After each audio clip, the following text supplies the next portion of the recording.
Assalamualaikum warahmatullahi wabarakatuh. Halo teman-teman, perkenalkan saya Nisa Maharani AT dengan NIM 23100260016. Kali ini kita akan membahas tentang materi paragraf efektif. Pengertian paragraf. Paragraf merupakan penulisan gagasan-gagasan dalam rangkaian kalimat yang memiliki satu kepaduan pikiran. Secara umum, terkait dengan definisi dari paragraf, merupakan satuan dari bahasa yang tersusun oleh dua buah kalimat atau lebih, di mana kalimat-kalimat tersebut merupakan satu kesatuan yang utuh, baik secara semantik dan sintaksis. Jadi, dalam satu paragraf, kalimat-kalimatnya memiliki satu kesatuan makna dan saling berurut serta saling berhubungan. Fungsi-fungsi paragraf. Yang pertama ada fungsi paragraf bagi penulis.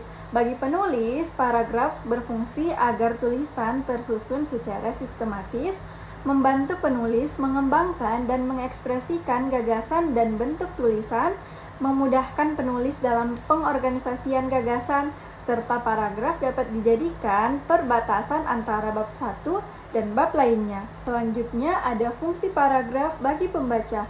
Nah, bagi pembaca sendiri, paragraf ini memiliki fungsi agar pembaca dapat lebih mudah memahami makna dari isi teks, karena terdapat pengelompokan kalimat dengan satu atau dua ide pokok yang terdapat di dalamnya. Ciri-ciri paragraf. Nah, secara umum, paragraf memiliki ciri-ciri. Yang pertama, memiliki gagasan utama atau gagasan pokok sebagai topik dalam pengembangan paragraf. Kemudian yang kedua, topik dituliskan dalam satu kalimat utama sebagai gagasan utama dalam penulisan paragraf. Yang ketiga, dalam paragraf juga terdapat beberapa kalimat penjelas yang berisikan detail penjelasan dari kalimat utama.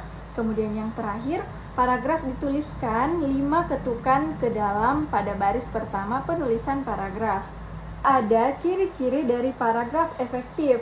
Nah, paragraf itu dinyatakan efektif ketika memiliki ciri-ciri berikut.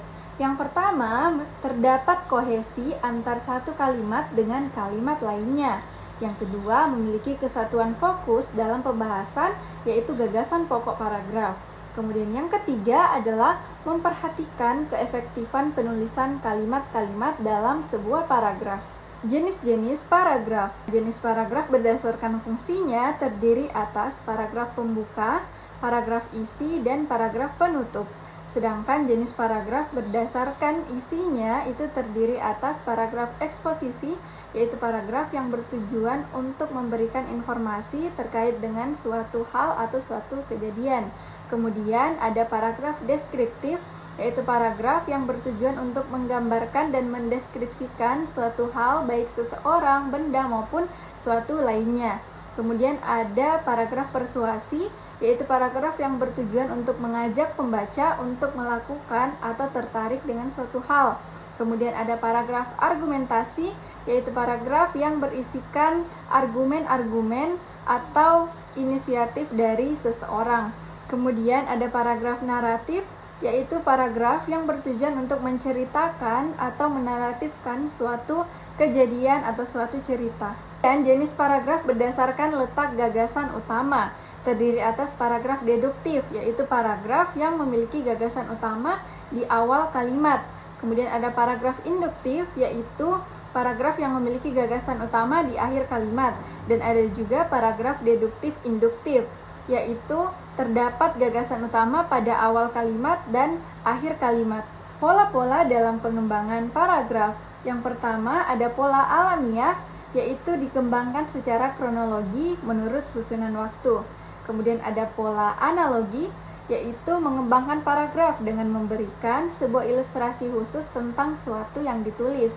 Kemudian ada pola definisi, yaitu penulis memberikan definisi formal yang diperluas untuk mengembangkan pokok pikiran. Kemudian ada pola klasifikasi, yaitu pengembangan topik utama dengan cara pengelompokan. Kemudian ada pola sebab akibat, di mana dalam paragraf memuat suatu kejadian yang memiliki sebab dan memiliki akibat. Kemudian ada pola komparatif, yaitu dilakukan dengan cara membandingkan atau mempertentangkan suatu hal untuk memperjelas paparan yang ditulis di dalam karangan. Terima kasih, sampai jumpa teman-teman.